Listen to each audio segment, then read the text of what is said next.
Hello and welcome back once again to the HR Social Hour Half Hour Podcast. This is episode 229. John and Wendy talk to Matt Stollak. I'm your host, John. And I'm Wendy. How's it going, John? Wendy, I'm well. I wanted to give a quick shout out. Our good friend Rob Targos has wrapped up the Cerebral podcast with 116 episodes, which kudos to Rob. Yes. He wrapped up at the end of June. While he has wrapped that up, he is doing other things in the disability community now. I would really sincerely hope that those of you who have never checked that show out would give it a listen. Rob's been on the show. He's been a tremendous supporter of ours and has attended events. Many of you know Rob and have engaged with Rob. One of the best dudes out there. For someone with cerebral palsy to be creating content, it is not common. I've talked to him several times about the fact he's partnered with other shows with people that have cerebral palsy. It is a very distinct voice. I would highly recommend, if you haven't checked out the show, to do so. And you've got 116 episodes in the catalog that you can check out. The great news is they're not 30 minutes. He tends to stick to that 8 to 12 minute range. Those are perfect. A lot of great learning content out there. I was disappointed in one respect, but I'm really proud of Rob for what he did and was able to accomplish. Again, 116 episodes is nothing to sneeze at. No. Kudos, Rob. His global audience is to be appreciated too. I think he was like us, didn't expect to resonate as he has globally. I wanted to mention that. We'll have a link in the show notes to his show too, but check out Cerebral Podcast and connect with Rob if you're not connected with Rob. He's always interested in talking about things. One of the best podcast titles, quite honestly, you know? Absolutely. When he first told me the idea and he said, I want to start a show, I'm going to call it Cerebral Podcast, like you win. Yeah. You know, he wins the podcasting world. So perfect. Kudos, Rob. Give it a listen. I'm excited about today's guest. Yeah. We're going to call it a take two. We talk about Mother Nature and not cooperating. Yeah. Wendy, this was a perfect example of a time where not only did the technology not work, your power went out after the fact. Yes, we were without power for quite some time. Quite a misadventure to get here today. We made it, and I am so excited to welcome Matt Stollak to the show. Matt is an associate professor of business administration at St. Norbert College in Pere, Wisconsin, where he teaches classes in human resources, organizational behavior, and statistics. I like two of those three things a lot. So, Matt, welcome to the show. Hello. First question, what's in your glass? Well, since I am at my office, I have some quality H2O in my Igloo Cooler Millennium Falcon glass. Perfect. But I want to know, what's the you said 2 out of 3. What's the one that you don't like? Statistics. Why? I struggled. I'm taking over the show. I struggled through it a few years ago. All the different formulas, and I have trouble with keeping them straight. And I have never been able to have the time dedicated to get them straight in my head. So it's a me problem and not a statistics problem. Fair enough. That may be part of the conversation of what's going on. Yeah, I hope so. Well, Matt, again, we appreciate you being with us, and it's unfortunate it's taken us this long to get together. We are now, and we are happy about that. I have to ask, how did you get your start in academia and then ultimately teaching human resources as part of your role? The long journey that I'll try to TLDR in this. I am a faculty brat. My dad was a professor at Michigan State in child psychology. My mom was a choir director at Michigan State and University of Michigan Flint. I've known nothing else but academic life for growing up. So it was a matter of simply choosing the field. My undergrad was in economics and urban policy. So in part, I thought I'd be doing city planning or doing something like that. I started going to the statistics part into gerontology. I was thinking in the 80s, boy, these baby boomers are going to be around for a long time. The study of gerontology. So I was going to grad schools for that. I took a social work class in undergrad and eventually ended up at Brandeis at the Heller School for Social Policy. And I took an economics of aging class that got into social security. I took a employee benefits course. And so I thought, HR sounds a little interesting. I might geared toward labor economics. And then I went on to the University of Illinois, where I thought I was going to go into labor economics. And like your experience with stats, they had a labor economics stat course that had nothing to do with economics. It was pure math. And even though I'm strong in math, it was even beyond my comprehension. I said, maybe this is not for me. I like the HR part that I got from employee benefits. Hence, I decided to specialize in HR. And coincidentally, I got my PhD in HR 28 years ago tomorrow. Oh, June, wow. I know you're talking July. We're recording on June 20th.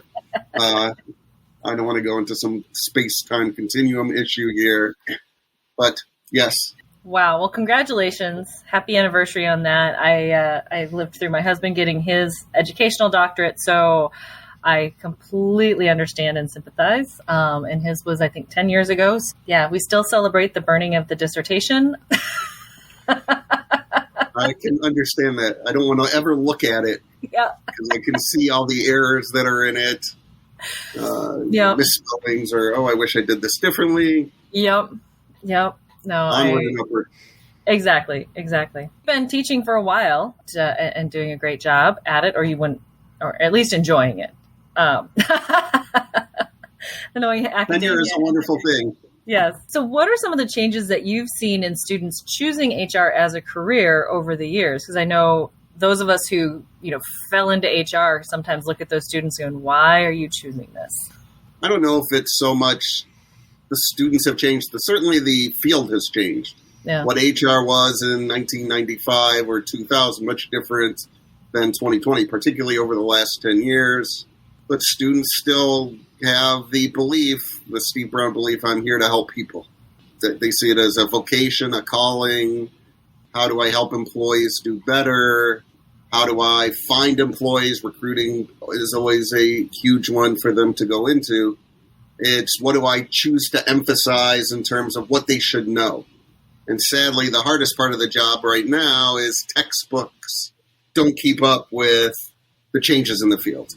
And so seeing things like HR technology, if you pick up and you go to a SHRM conference or look for HR textbooks online, you're not going to see a chapter on HR technology, or it's only going to be very limited. You're unlikely to see, say, the rise of data analytics in HR, even though it's a you problem, Wendy. But there's a great push. What's the biggest demand in HR right now, right? It is. Data analytics, HR, people analytics is a huge demand. And I try to tell my students, you want job security right now? This is the area you want to go into. So it's more, not so much students changing, it's the field has changed. And I mean, if you go to a demographics of any HR conference, has the demographics changed from your perspective in 20 years? Still primarily female. Yeah, it's that we all still look alike. Yep. Matt, speaking of changes, the last couple years in particular have been a lot of change for all of us. And I can imagine, particularly as the husband of a grade school teacher and knowing what she went through, I can only imagine at the collegiate level how different it is. Talk a little bit about how teaching has changed during COVID and even over the last, you mentioned the last decade or so, but how have things changed? What do you think is going to stay? What's been successful? What's not? Where have things gone there? So we essentially, the timing of when COVID came in March was somewhat special in the sense that it fell right before spring break. Students essentially had 48 hours to move out of their residence halls and go home. That essentially the last 7 weeks of the semester were going to be remote. And so for faculty during that time, March 2020, it was how do we move from in-person classes to online? For HR, it's not that hard. But being a math teacher, how do you get the proper technology to work from that point? Imagine being a art teacher or a music teacher. How do you get those lessons online? How do you do as a chemistry teacher if you're trying to do experiments when you're not in the lab and doing the hands-on thing? So it was a great period of adjustment.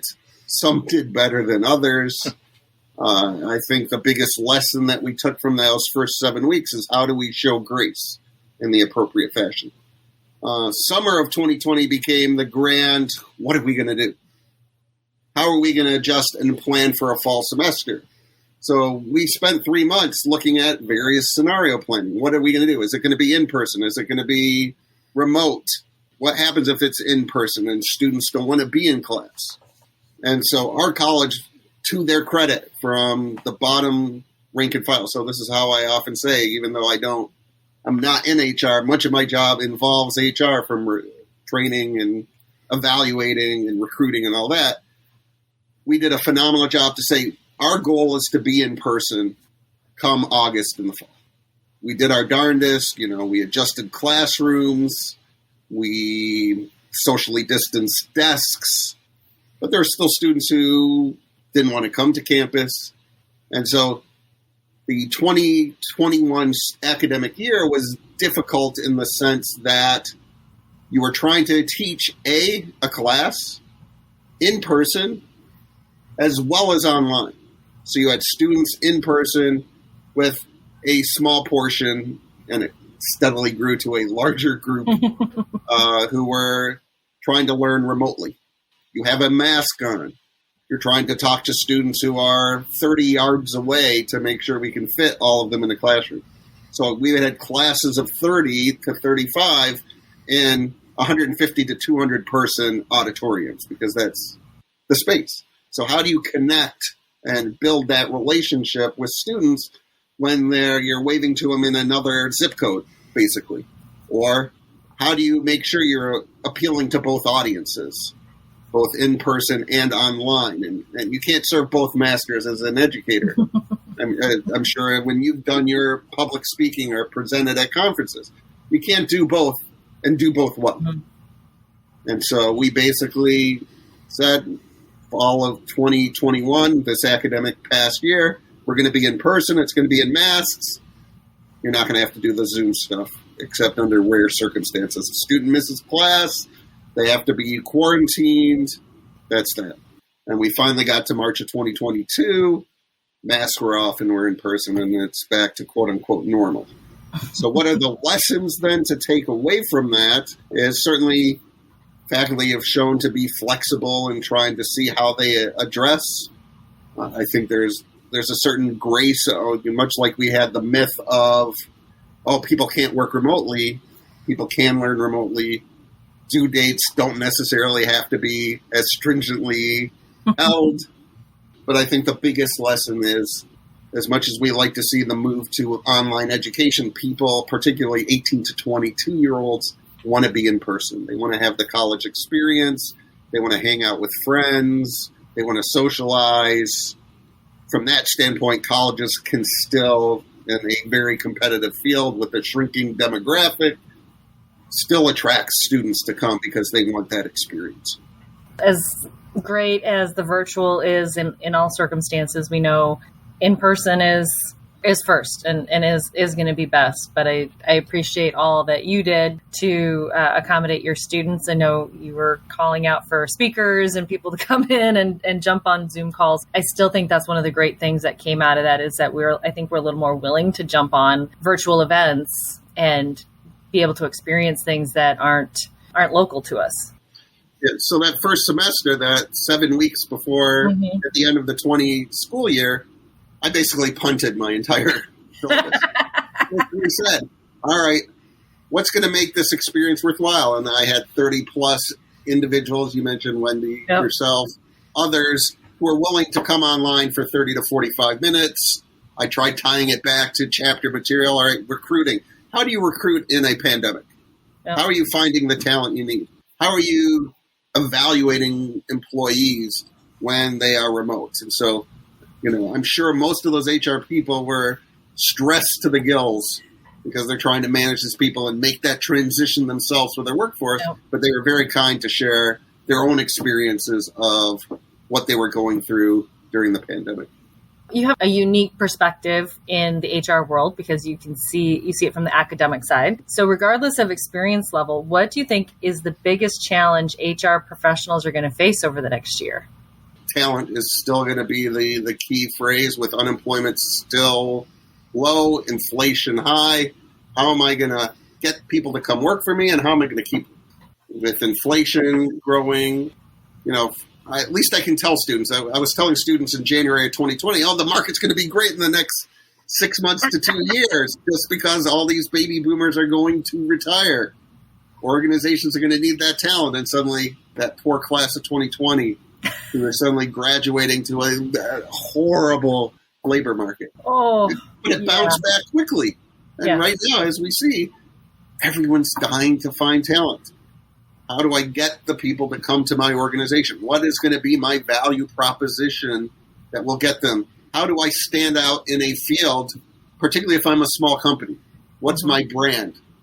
How, so recruitment marketing is becoming more and more important from that standpoint. I'm telling students they have a lot more power than they really think they do in terms of salary, in terms of what they want from the workplace, the type of job, how many hours worked, and the stigma of job hopping has gone down considerably. They can join an organization. If they don't like it, it's not going to be as much of a detriment to suddenly say, I'm switching jobs, if you have a good reason to do so. There's certainly the HR side and the recruiting side is going to say, why did you leave your job? It can't be, I made a mistake. It's going to be forgiven a little more easily, or say, all right, here's an opportunity. I thought I might like this particular area of HR. I want to try this particular area. Man, I think it's fair to say you've been a very familiar voice in our space. Like you said, you may not be practicing as such, but you've been active and around, particularly when it came to conferences, when we've had a chance to connect several times over the years. I know it's probably difficult. Do you have a particular stellar few memories that you really enjoyed when we were doing in-person things as often as we were? My favorite one is TLNT had their first conference in Austin, I think around 2012, 2013. And do you know what fatheads are? Oh, yeah. Yeah. Yeah, so you see them at basketball games. So Lori Rudiman was a speaker at a panel at the first TLNT conference, and I ordered 4 giant fat heads of her face, and somehow was able to smuggle it in my library, in my luggage, get it ready to go. And when she was introduced to the conference, I knew other people there. We suddenly were cheering and raising those fat giant heads. And if this was a visual one, I would have organized and had the picture ready. I do have pictures of it, of 4. We've got to see that, Matt, later. Lori Rudiman heads of her. She was so embarrassed, but she loved it. That is awesome. The rest of the audience is going, what the hell is this? The panelists are going, this. So I totally threw off the entire game of that first panel, but it was more than worth it just for the experience. That's awesome. That is, I don't think you could top that. I don't know how you could top that. Proud moment. Yeah. One of the things that we've started doing, Matt, is outsourcing, because it's what great HR pros do. And so we've been asking our guests for questions to ask the next podcast guest. So Kristen Hawkinson asks, what is your favorite karaoke song? My mom's a choir teacher, and I wish I had the voice that went with the talent. The kind of music I listen to is usually not on the list of songs that you would find in the karaoke book. So for John, I would typically say something like the Frown Song by Ben Folds. And it fits in my range. If I had the voice, I would do I Spy by Pulp, would be one I would really like. But if I truly had the voice, it would either be Bad Religion by Frank Ocean, which you don't see often, or The Show Must Go On by Queen. That might be the most well-known of them. That would be pretty cool to remember the next time I go to a karaoke bar. I don't know. Who knows when that'll be? Been a long time. Well, Matt, it is now time for everyone's favorite part of our show, which is the half-hour question connection. You told us a little bit about your background and a little bit about what you were started going towards when you were in college. But when you were a child, what career did you dream of having? The career I had at 5, 6, 7 years old is it's a very narrow scope. I wanted to be organist for the Milwaukee Brewers. Oh. Even then, I was thinking HR, which is the odd thing for a 7-year-old to be thinking about. But the reason I was thinking about it is I thought the benefits would be great. I get to attend the games for free. People got excited when I performed. And somehow I had in my 7-year-old mind that you got free hot dogs by being an organist at the game. And so I thought, I get meals as part of this. What kind of job wouldn't be there? You relax, you're entertaining, got a good audience, get to watch some baseball. That'd be a perfect job. So did you take organ lessons then at all? I took piano lessons until 6th grade. And I didn't stick. I didn't have the capacity or the patience to practice regularly. Matt, who's one person you've gained your network in the last year that you think more people should know? Adam Karpiak. He's a recruiter, I think, out of New York. I can't even remember what his Twitter account is. But he's heavily on LinkedIn. I think he does a tremendous job talking about recruiting, what to do as an interviewer. He reviews resumes. He's got a very strong voice. The other person, I think, is Madison Butler, who's Corporate Unicorn on Twitter as well, who's a strong individual talking about issues that Black women face at work. Matt, if you could go back to the start of your career, what's one piece of advice you would give yourself? I'm going to change that to not necessarily the advice I give myself, but the one that I remember most was, it's a long career, small world. Now, academia may be large and you have there are a lot of academics out there, but as you get into just HR or you start getting into your subfield within HR, there's only going to be a few of you. Don't burn bridges. Make sure you keep those relationships going, because things can arise 5-10 years down the road. You don't want to have enemies in the world that might make your life a little harder. Matt, beyond the HR community, how do you enjoy giving back to your community at large? It's still within the HR community in terms of conferences. I've been on the Wisconsin State SHRM Conference for 15 plus years, an advisor to our student conference, advisor to other student group on campus for a good 6-7 years. For example, I was the advisor for a female social group, which made for an odd combination. But the students like me, I would go to their dances. And I think the presence of, if you want to see me as an adult, tempered some of the bad things that could happen when alcohol and college students mix, so to speak. So, our college very much emphasizes community learning, service learning components. So that's part of it as well. What's your favorite movie? My favorite movie is a one from the 1940s called Meet John Doe. It's a lesser-known Frank Capra film where you have a down-on-his-luck grifter who's recruited to play a newspaper character, and he eventually grows, and it's a somewhat political film. You could argue it's a Christmas film because it takes place between Thanksgiving and Christmas time.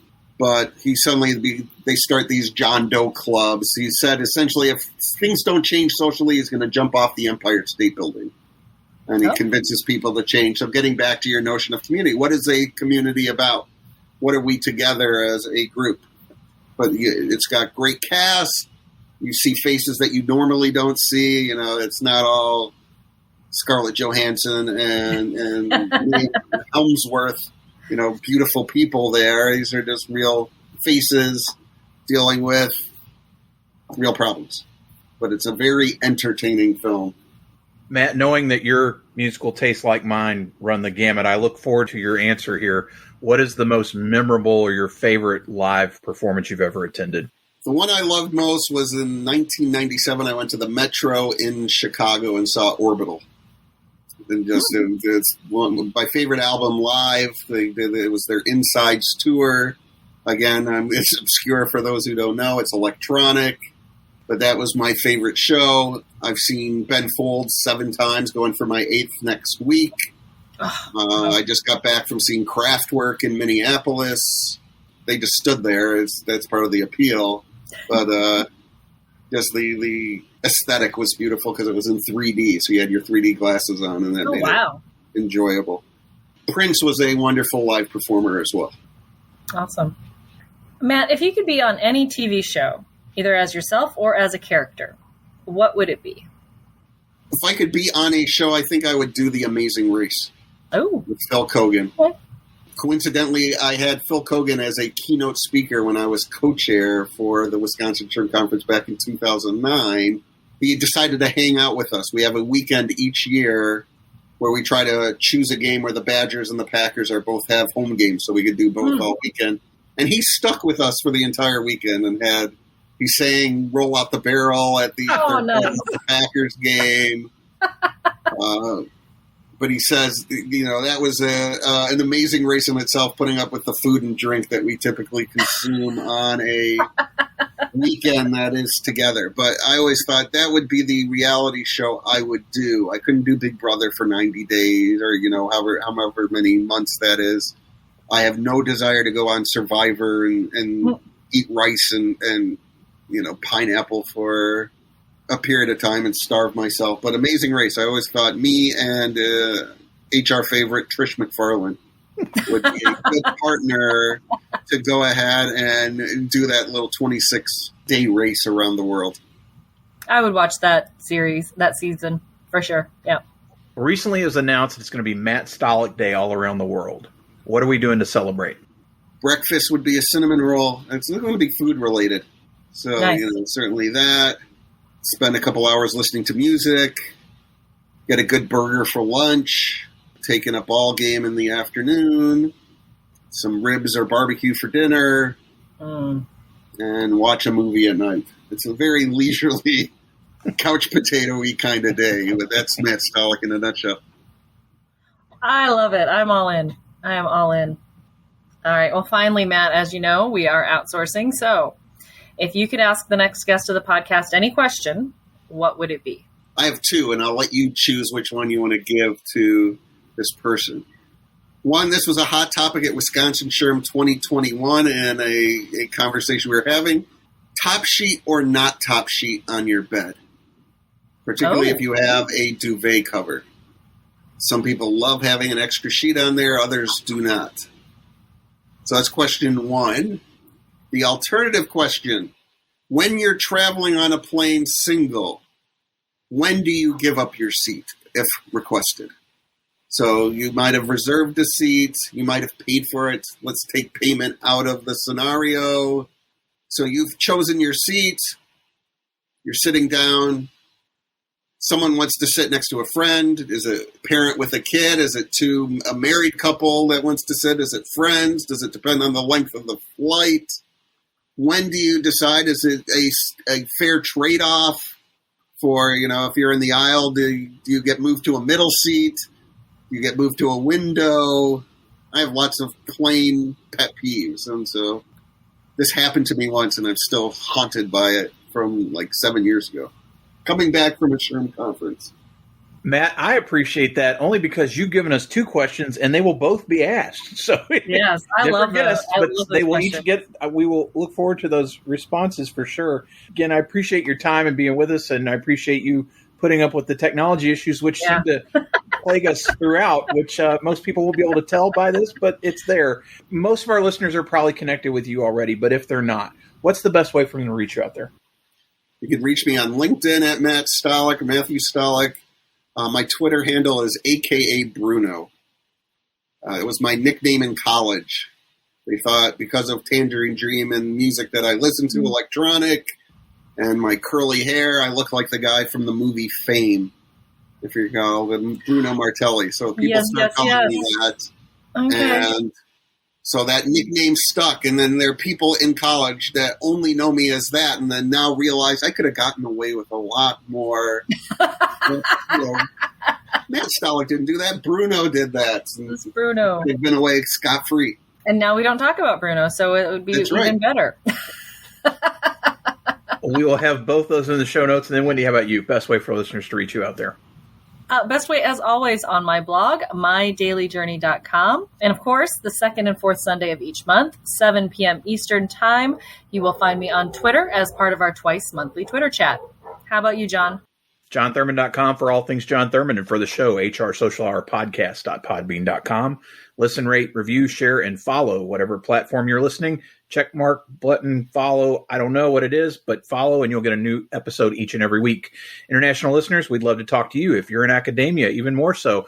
Anything that you're doing in the space, we'd love to talk and understand better about your world. It is easier for you to get in touch with us than it is for us to reach out to you. So shoot us a note and let's start those conversations. Matt, again, appreciate being with us. And so for the HR Social Hour Half Hour Podcast, I'm John. And I'm Wendy. And as always, be sure to connect, give back, and network. Take care, everybody. We'll see you soon.